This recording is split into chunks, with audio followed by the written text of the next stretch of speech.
গল্পের নাম ধীবর বৃত্তান্ত। লেখক কালিদাস।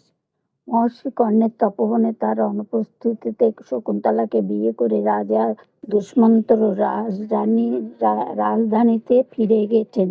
কিন্তু দীর্ঘ সময় পরেও শকুন্তলার খোঁজ নিতে কোনো দূত তপোবনে এলো না। স্বামীর চিন্তায় যখন শকুন্তলা আনমনা, তখন তপোবন এলেন ঋষি দুর্বাসা। শকুন্তলা টের না পাওয়ায় ঋষি অপমানিত বোধ করলেন এবং অভিশাপ দিলেন। যার চিন্তায় সে মগ্ন, সেই ব্যক্তি শকুন্তলাকে ভুলে যাবেন।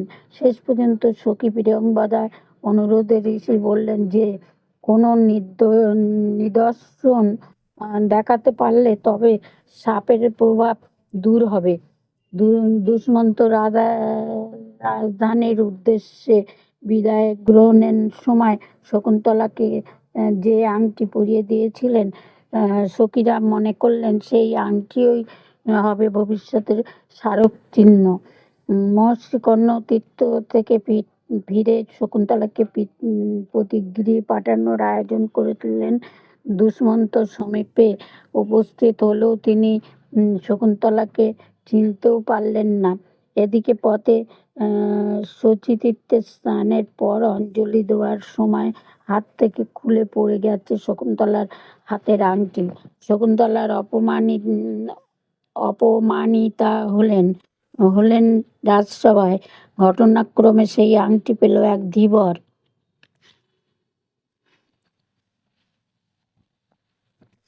দুই রক্ষী তাড়না করে, ওরে বেটা চোর, বল মণিখচিত রাজার নাম খোদাই করা এই রাজার আংটি তুই কোথায় পেলি? পুরুষ ভয় পাওয়ার অভিনয় করে আপনার শান্ত হন। আমি এইরকম কাজ অর্থাৎ চুরি করিনি। প্রথম রক্ষী তবে কি তোকে সৎ ব্রাহ্মণ বিবেচনা করে রাজা এটা দান করেছেন? পুরুষ আপনারা অনুগ্রহ করে শুনুন, আমি একজন জেলে, শুক্র অবতারে আমি থাকি। দ্বিতীয় রক্ষী বেটা বাটপার, আমরা কি তোর জাতির কথা জিজ্ঞাসা করেছি?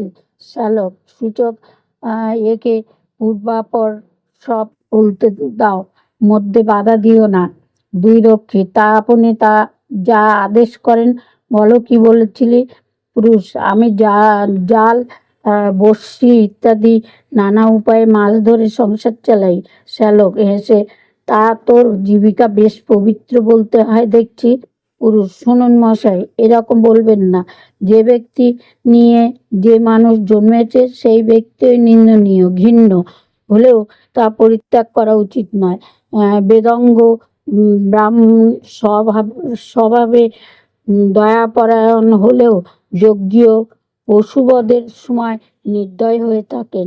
শ্যালক তারপর পুরুষ একদিন একটা রুই মাছ যখন আমি খণ্ড খণ্ড করে কাটলাম, তখন সেই মাছের পেটের মধ্যে মণিমুক্তা ঝলমলে এই আংটিটা দেখতে পেলাম। পরে সেই আংটিটা বিক্রি করার জন্য যখন লোককে দেখাচ্ছিলাম, তখন আপনারা আমায় ধরলেন। এখন মারতে হয় মারুন, ছেড়ে দিতে হয় ছেড়ে দিন। কিভাবে এই আংটি আমার কাছে এলো তা বললাম। শ্যালক জানুক, এর গা থেকে কাঁচা মাংসের গন্ধ আসছে, এ অবশ্যই গোসাপ খাওয়া জেলে হবে।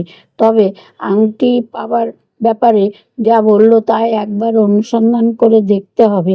সুতরাং রাজবাড়িতেই যাই। দুই রক্ষী তবে তাই হোক, চল রে গাটকাটা। সবাই এগিয়ে চললেন। শ্যালক সূচক সদর দরজা সাবধানে এই চোরকে নিয়ে অপেক্ষা কর। ইতিমধ্যে এই আংটি কিভাবে পাওয়া গেল সে সব বিষয় মহারাজকে নিবেদন করে তার আদেশ নিয়ে ফিরেছি। দুই রক্ষী আপনি প্রবেশ করুন। মহারাজ এ সংবাদ শুনে খুব খুশি হবেন।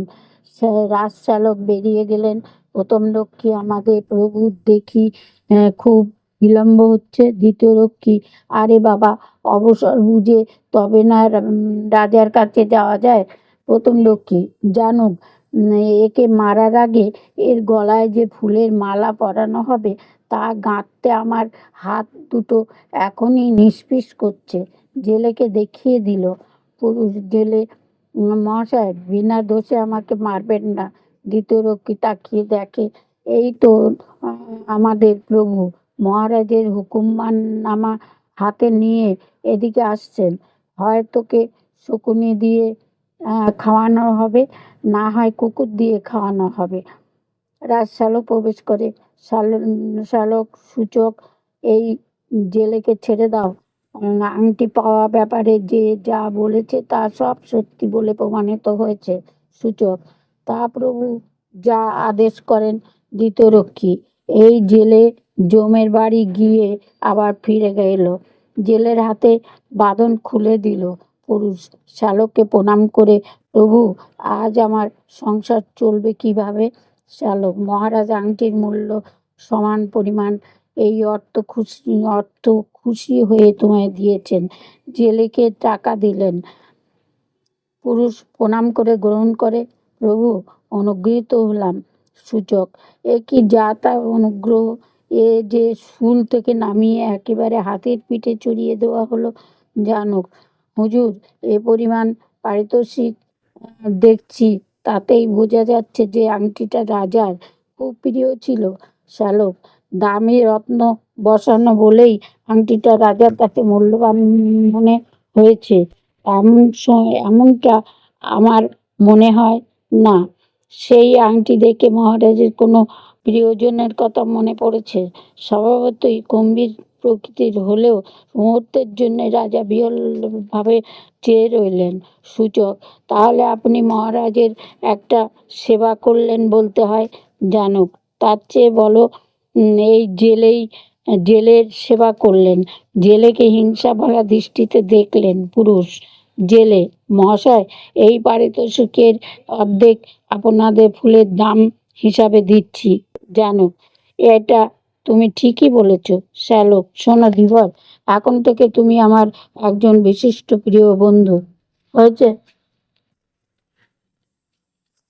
রাহুল? হয়েছে, ওটা বন্ধ।